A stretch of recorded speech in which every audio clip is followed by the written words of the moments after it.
Bonjour, c'est Sandra, bienvenue sur cette nouvelle petite vidéo. Aujourd'hui, je vais vous faire une petite présentation rapide parce que c'est un jeu, c'est un petit Lenormand tout simplement. Donc je pense que c'est assez rapide à présenter, mais bon, vu qu'il est vraiment dans l'ambiance actuelle, on reste sur Halloween.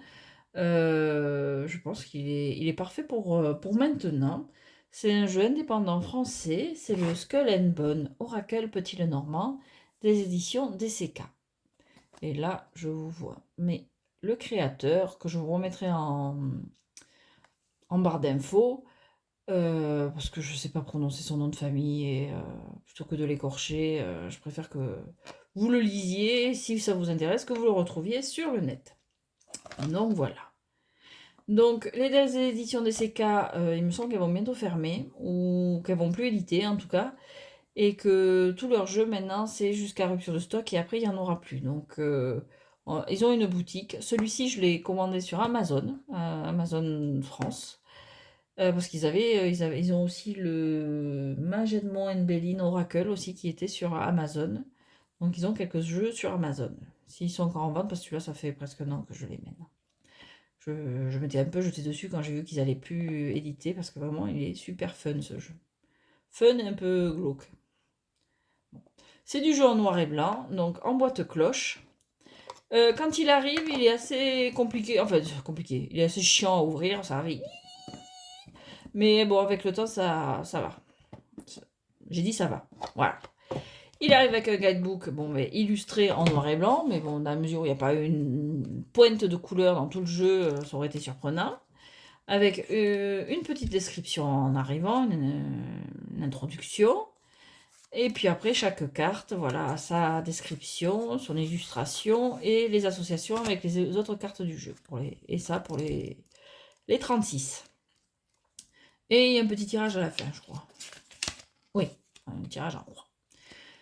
Chose que je n'utilise pas avec le petit Lenormand. Le petit Lenormand, c'est beaucoup de... Ce que je fais, c'est des tirages à 3 cartes.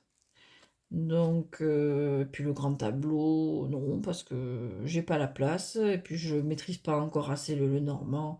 Bon, j'ai déjà expliqué, le Lenormand, c'est un jeu que j'aime beaucoup les cartes, j'aime beaucoup les illustrations en général, la façon dont c'est fait, mais j'ai un rapport un peu, je sais pas, je vais pas dire qu'il me fait peur, mais je sais pas, je me sens pas aussi à l'aise pour les tirages qu'avec le tarot.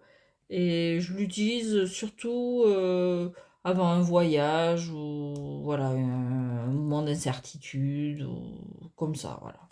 Mais j'avoue que je l'utilise pas autant que le tarot ou même les oracles en général. Donc voilà, un petit guidebook qui est très bien pour accompagner le jeu. Alors, les cartes. Les cartes sont taille tarot, justement. On est sur à peu près pas loin du 12-7 traditionnel des tarots. Bon, mais si j'enlève le jeu. De très bonne qualité, mat. Regardez, avec un joli dos. Je vais essayer de ne pas buter dans mon trépied. Hop. Un joli dos, bon, réversible, mais avec le Lenormand est bien nécessaire. Bon, je suis pas sûre. Des tranches noires brillantes. Voilà, ça finit bien le jeu. Et donc voilà, comme je dis, mat qui chante. On aime quand ça chante. Voilà. Et les cartes, bon alors pour moi c'est un peu embêtant parce que comme je dis, je suis pas très chevronnée là-dedans. Il n'y a pas les noms. Alors ça m'embête un peu parce que j'ai pas encore tous les numéros en tête. Donc il y a le numéro là et la cartomancie traditionnelle ici. Voilà. Donc dans la mesure où il n'y a pas les noms, je reviens là-dessus, il y a des cartes, c'est chaud pour moi au premier regard pour savoir de quoi il s'agit en fait. Je n'arrive pas à reconnaître les cartes du premier coup d'œil. Pas toutes, hein, mais il y a certaines, je me mélange les pinceaux parce que j'en vois deux en particulier. Je... Ça saute pas aux yeux, quoi. Donc bon, je vais vous montrer. Donc là, on a le cavalier. Bon, là, il n'y a pas de souci. Cavalier décharné, mais bon, c'est un peu l'ambiance du jeu. Hein. Le trèfle, le vaisseau fantôme là, super sympa. La maison, beau manoir, on est vraiment dans l'ambiance Tim Burton, pareil avec cet arbre là. Et voilà, on arrive à la carte qui me pose problème. C'est celle-ci. Alors, qu'est-ce que c'est un cercueil? Bon, le 6, c'est l'ordre des cartes, il n'y a pas de doute, mais est-ce que c'est un cercueil? Est-ce que c'est la croix? Non, c'est les nuages. Les nuages, il n'y a même pas de... Bon, il n'y a pas de côté clair, côté sombre. C'est les nuages. Et j'avoue que, bon, dans la mesure où c'est pas... ça saute pas aux yeux, du tout, parce que pour moi, j'ai tendance à vouloir regarder ça, d'abord. Bon, ça me gêne un peu en tant que débutante, donc déconseillé aux débutants. À part si on veut un bel objet de collection, ben ça reste un très beau jeu. De très bonne qualité, mais j'avoue que là, ça bloque un peu. Parce que les nuages, moi au premier abord, je le mettais en cercueil. Voilà. Et le cercueil, il est un peu plus loin. Donc là, on a le serpent. Et voilà donc notre cercueil. Qui a vraiment la forme d'un cercueil, du coup. Mais bon, quand l'autre sort toute seule, elle m'attire. J'ai envie de dire que c'est le cercueil. Mais non, c'est les nuages. Là, on a un bouquet. Le bouquet, normalement, c'est un cadeau dont on se passerait bien, visiblement, mais là, on est vraiment avec ce serpentin noir et blanc à rayures, on est vraiment en ambiance Tim Burton. La faux.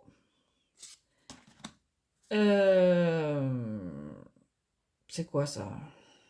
Le fouet, la verge, je sais jamais comment ça s'appelle. Ça doit être les oiseaux. Je vérifie. Parce que j'ai mon petit livre à côté pour être sûr de ne pas dire de bêtises. Voilà, les oiseaux. L'enfant. Le renard. Bon, l'ours. Sérieux, il est flippant cet ours. 16. Je dirais les étoiles. Je dis pas de bêtises. Ouais, les étoiles. Bon, on a la cigogne. Le chien. La tour. 20. Je dirais le jardin. Yes, le jardin. Le mont. Bon, bah ça doit être les chemins.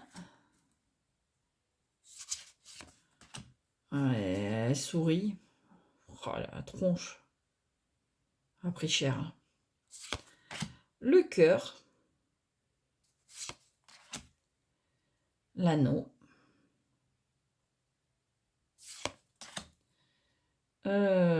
Ça doit être le livre, j'imagine. Ouais, le livre.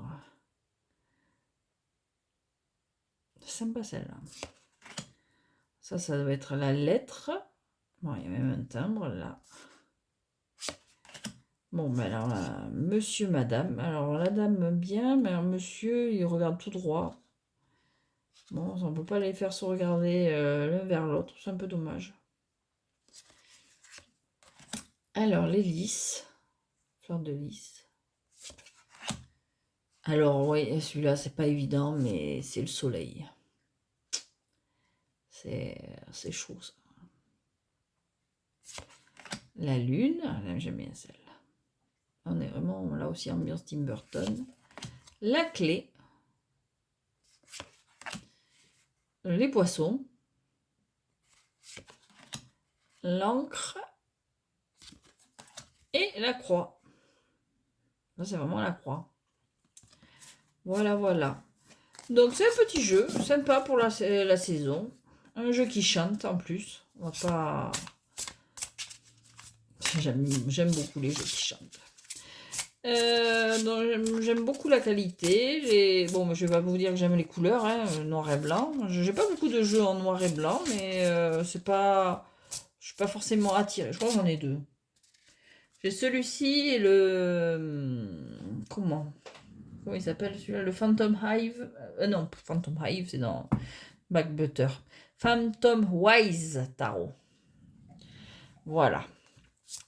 Donc, non, il est agréable. Bon, bah, je m'amuserai pas à faire un mélange poker parce que les cartes sont quand même super épaisses et super raides. Je m'amuserai pas à faire un mélange poker avec. Mais c'est tellement agréable de le mélanger comme ceci. Vraiment, et je suis super contente de l'avoir dans ma collection avant qu'il soit plus déjà en vente. C'est vraiment un petit jeu, mais je regrette, c'est pour moi, oui, je regrette en tant que débutante, il y a des cartes qui sautent pas aux yeux, quoi, enfin, bon, celle-là maintenant, je sais, mais bon, maintenant, celle-là aussi, mais j'avoue que, non, en fait, celle qui me gêne, c'est les nuages. Parce que les nuages, elles pourraient être plein d'autres choses, enfin, plein d'autres choses, non, ça pourrait très bien être la croix, ça pourrait être le cimetière, elle est compliquée. Enfin, elle est compliquée, faut pas exagérer, mais c'est pas évident. Je regarde pas forcément les numéros, je regarde surtout les images. Et là, bon, il faut que je me rappelle que voilà, c'est des nuages. Mais bon, là, c'est pareil, il y a pas de. Je suis habituée, enfin, du peu que je connais, au côté clair, côté obscur, et là, on est à fond dans le côté obscur. Donc, bon, j'imagine que pour tout ce qui est shadow work et tout ça, ça doit être super sympa. Oh là, le rat, comment il a mangé chaud. Ça m'amuse en fait de notre côté. C'est un peu morbide, mais ça m'amuse, cette façon de retravailler un jeu qu'on connaît sous sa forme traditionnelle, le travailler dans une ambiance complètement différente. Oh, l'ours aussi, il fait flipper quoi. C'est vraiment. Ça me fait délirer en fait. Ça, vraiment, l'ambiance, c'est tellement dark et c'est tellement travaillé pour être dark, pour être glauque, ça en devient marrant en fait. C'est tellement poussé à l'extrême. Bon, j'aime pas tout ce qui est gore et tout ça, avec du sang et tout ça, mais là, c'est pas du tout le cas. C'est creepy, c'est une ambiance un peu, comment dire, sombre. Bah là, bon, je reviens à Tim Burton, où on se joue de la mort un petit peu, où la mort est présentée de manière un peu fun. Et oui, non, par contre, je reviens à cet ours, lui, il n'y a rien de fun chez lui. Oui, là, on le croisé dans une forêt, lui, je suis pas fun, hein. Pas fun du tout, pas fun, pas de fun. C'est pas fun, pas de fun. Mais voilà, c'est. Et on devient amusant, quoi. On a un squelette d'enfant et ça en devient amusant. C'est space, mais bon. Et j'en reviens à mon rat qui a mangé cher. Un espèce de rat fait par Frankenstein. Il y a même, c'est quoi, c'est un œil dans la. Oh, c'est creepy. Aïe, aïe, aïe, aïe. Bon, bref.